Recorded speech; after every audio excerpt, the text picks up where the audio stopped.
So I just picked up the Kino Lorber release of Buried Alive, the 1990 made-for-cable suspense movie. This one was a childhood favorite of mine, but I haven't actually watched it since the days of VHS tapes. So, how does it hold up? Buried Alive stars Tim Matheson as Clint, a good man happily married. Well, he thinks he's happily married. His wife Joanna actually hates his guts, and she's a total jerk to their dog. So yeah, a bad person. She's having an affair with her doctor, the bad guy from Ghostbusters and Die Hard 1 and 2. So they hatch a scheme to murder Clint and sell off his company, which is worth millions of dollars. Now the plan is to kill him with the poison from a blowfish, which always reminds me of that old episode of The Simpsons. Remember that one? So things don't exactly go according to plan, and Clint gets his revenge. I first saw Buried Alive when it aired on the USA Network back in 1990. Now because it was a cable network, the movie was able to get away with more than your typical TV movie.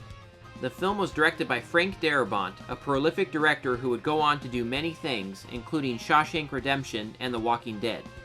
His direction here is fantastic, and I love the use of slow motion during many of the intense scenes, like Clint's poisoning.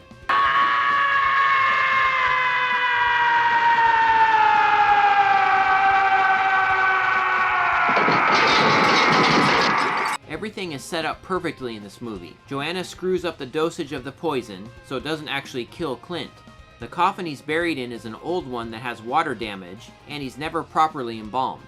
Now speaking of which, I have to mention that scene. It's one of my favorite sequences in the film, with the mortician, played by the bad guy from Silent Rage, and his queasy assistant. The big artery is right here. Reflex action. Happens all the time. It's just such a funny scene, and the acting is really perfect. Equally perfect is a sequence where Clint wakes up in his coffin and then bursts out of the ground zombie style. Oh, and I always love the music that plays while his dog walks through the cemetery searching for him.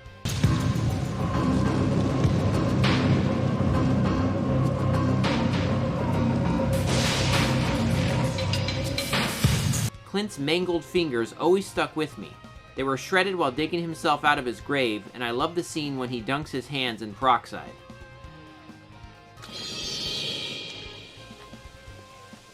Ouch. The third act has Clint trapping Joanna and her lover in a maze-like labyrinth that he builds, which is again set up early in the film when we learn of Clint's carpentry skills. Oh, and I always really loved this line as a kid. This is just great. We've got Jason upstairs and Cujo in the front yard. I was just downright giddy after I first heard this. The ending is amazing, and I won't spoil it here, but that final shot, wow. So yeah, Buried Alive is just a fantastic movie. From the acting to the direction and the script. The entire thing reminds me of a feature-length Tales from the Crypt episode, which is really one of the highest compliments I can give a film. Man, I love that show. Picture quality is fantastic and includes a brand new 2K master. It's a proper full-frame aspect ratio, and I'm glad they didn't crop it for this release. The newly commissioned artwork is beautiful and far better than my old VHS art. The Blu-ray includes a slipcover, but no reversible art. Now, special features are pretty slim, sadly. We only get a brief interview with William Atherton and a commentary track with entertainment journalist Brian Reisman. I would have loved a making-of documentary with the cast and director and maybe even some TV spots and promotional material.